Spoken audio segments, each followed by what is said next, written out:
want to show you this view from above the storm. It has reached, as you said, winds of up to 155 miles per hour. Folks, we're on the edge of a Category 5 hurricane here. Now, the outer bands of the hurricane have already spawned several reported tornadoes across Florida, causing damage to homes and knocking out power to more than 50,000 people so far. It's severe, and we really don't know because we haven't had a chance to really get out and assess the damage. We will as soon as the water recedes. We have been waiting patiently since around 4 o'clock, thinking, it was going to recede a lot faster than it came in. I mean, it came in like a super monster. The city manager and I have been out at around 11 o'clock and just assessing how the situation was. And then all of a sudden, it just flooded in to where our beach and bay waters met. They collided, and the water started rising along with our, obviously, our high tides. And we've had to be patient. We have staff ready to go out and to assess the damage. And the most important thing is that we keep the people off the streets. A treacherous night ahead for Florida as darkness begins to fall and Hurricane Ian continues its catastrophic rampage.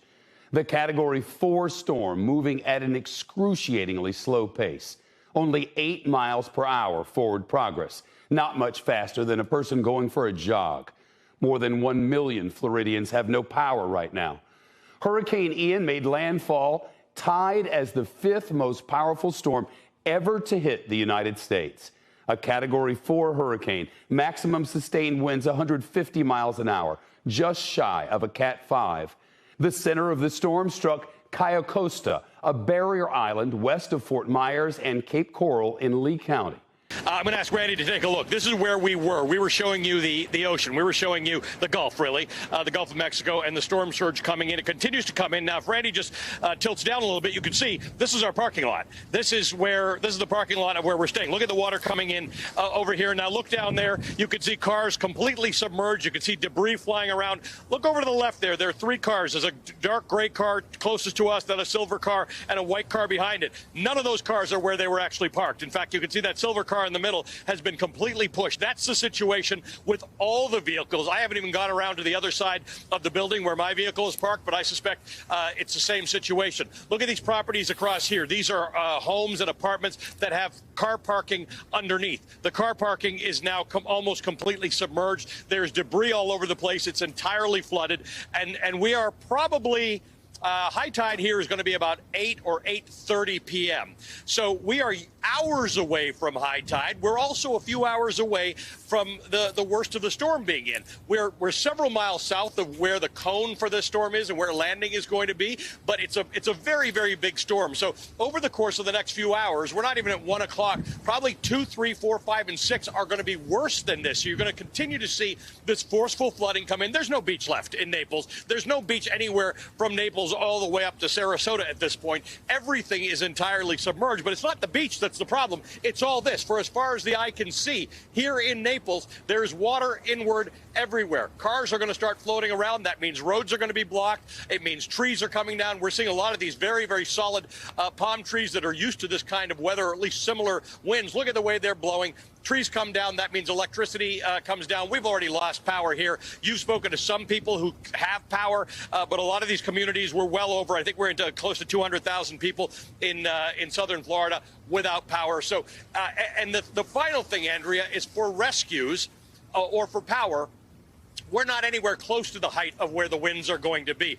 These trucks, the trucks that the cherry pickers, the trucks that go out to either fix power lines, repair trees, or EMS going out there to help people, they can't do that above 50 miles an hour. So we have to wait for all this to pass. At this point, in fact, I just got one on my phone, a shelter-in-place alert. There's no more doing anything about this. If you are out here now, do not attempt to move. You cannot attempt to move your car. If you see that's your car and you decide you want to move it, that is no longer an option right now. A day after disaster in Naples, and first responders racing to help the city recover, heartbreak. What are you sort of processing as you look at that? It's a lot to take in. The 7+ feet of storm surge, doubling the previous record. All the clients' files and what they've gotten done, they're all wet. The storm hitting as Barana Laquaniti was just days away from opening up a clothing store, which she poured her life savings into. The whole town is rooting for us, and then see it go down really hurts. Naples city manager estimating $200 million in private property damage, what he called conservative, as Naples Fire Department full of grit. After they found their truck surrounded by all that water, firefighters got creative to connect with those in trouble. They did their best. They went out on paddle boards. They had a paddleboard rescue, and they also went out on a little skiff. The small city in southwest Florida did suffer another loss in the 100-mile-an-hour winds. This iconic fishing pier broken by the winds and water. For those of us who have lived here for a long, long time, it's the heart of Naples. But there is no doubt the battering won't keep Naples down for long, as its residents look to regroup despite the shock and pain of the last 24 hours. We're not giving up. This is our dream, and we're going to fight, and we're going to do everything all over again. Sam, I think what haunts a lot of people is the sense we're only getting an early sense of how bad the damage is. Well, in terms of the financial implications, Lester, it's going to go way up because we're talking right now about just the exterior of homes and businesses, those hundreds of millions in damages. Now folks got to look at the inside as well. As for that fishing pier behind me, it used to be 1,000 feet. It's now 500 feet, but the city of Naples says it's going to rebuild it just as they have in the past.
Ian is strengthening back to a Category 1 hurricane after leaving at least 10 people dead in Florida. Millions remain without power this morning. Joining me right now is the mayor of Naples, Teresa Heitman. Mayor Heitman, thanks very much for being here. Naples, of course, one of the hardest hit areas, and we are sending you our support and love and prayers. Tell us about the state of your city right now. Well, Maria, I got out yesterday for the first time, and I'll tell you, it was devastating to see our beautiful green jewel and the disastrous conditions that we have. We're a beautiful community, and we'll rebuild. And thank goodness it's just structures and homes in our yards, but it's devastating to see our community this way. Well, how bad is the impact to structures and the infrastructure in Naples? I know Governor DeSantis yesterday said that one of the important ways to assess where we are in terms of damage is to make sure we're checking that infrastructure, ensuring that the bridges are safe. What can you tell us in terms of the extent of damage to infrastructure in Naples? Well, we have very experienced staff who have been through this before, and they knew exactly what to do at what times to make sure that our sewer and water facilities would be up and running when it was time to be used. So I'm very thankful for their knowledge and experience and their dedication. You know, they stayed at our facilities for 2 days getting ready to deploy. But we are up and running. We have water and we have sewer. And that wasn't like it. And up north in Fort Myers, they didn't have water. And that would just be devastating. But our facilities are in good shape. And as far as infrastructure, our bridges are not affected. And our buildings within the city are not affected. Well, thank God. What about the water damage, Mayor? I mean, this is obviously a real water event, and the damage is significant throughout Florida. What can you tell us about cleaning up and the efforts to clean up that water and flooding? Well, yesterday it hit me because I went down to the beach end and actually saw where we used to have beautiful beach ends, and there were nothing but mud and sand. I've never experienced that. I grew up in Florida, lived in Naples for almost 34 years.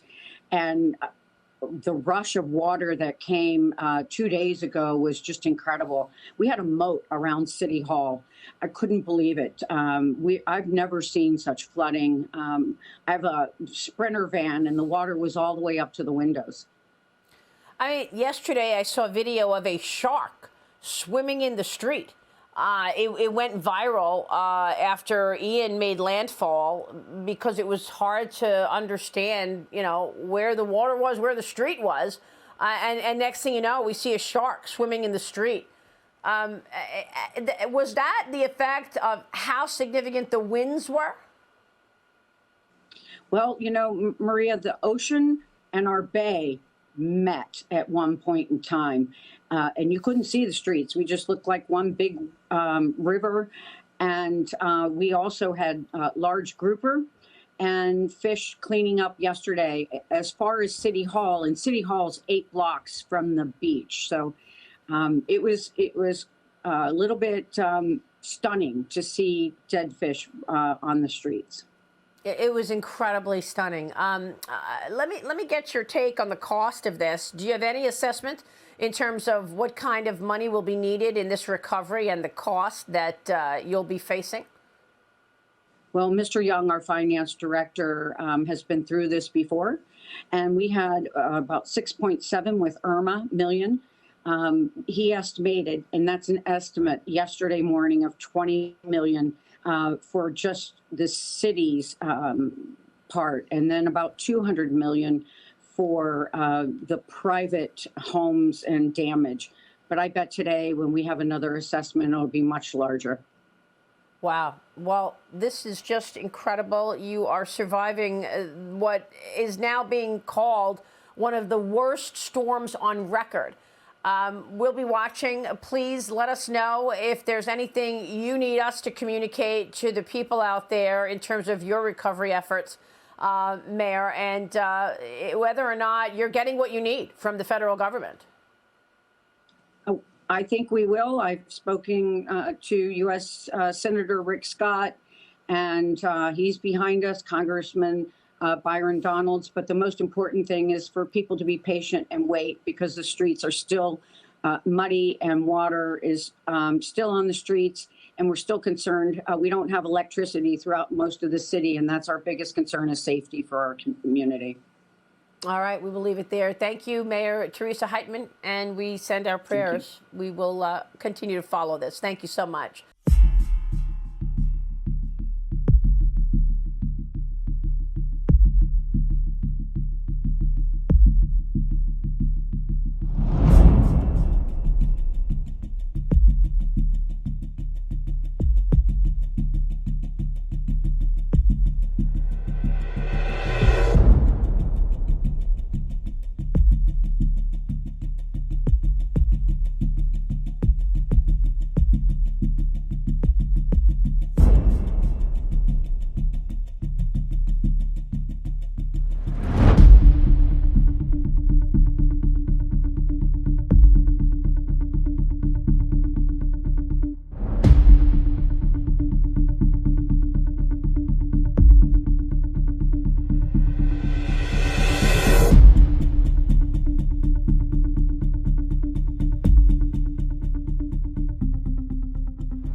Just looks like root beer. Doesn't smell like root beer. It smells like a combination of dead fish and compost.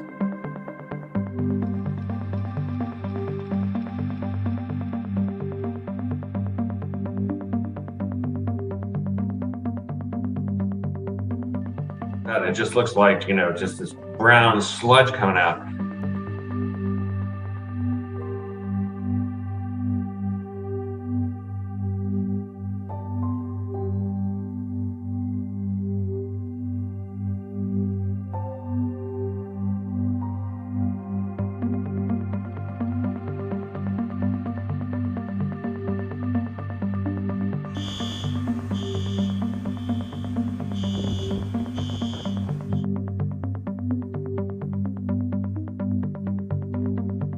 You can just swim away if you're a big fish. But if you're a small fish, you can't swim far enough to get away from this. And if you're like something that lives on the bottom of the bay, like an oyster or a clam or a worm or a sea star, it might be that's going to kill you in place. So we're probably going to see, I think, a massive amount of fish kill. Right now, it looks really bad and it smells bad, and we don't know how resilient our systems are going to be.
Inside, as you can see, it's going all the way across there. Charday Williams rode out the storm at home with her family in the River Park neighborhood of Naples. But there was not one dry spot. Charday says the water from the Gordon River rose so fast and flooded her home in this historically black community. She showed me how the water came up above the fence out back and covered the dock. In the middle of the storm, she and others waded through deep water to get to higher ground at this nearby 7-Eleven. All the while terrified there were alligators or snakes in the water.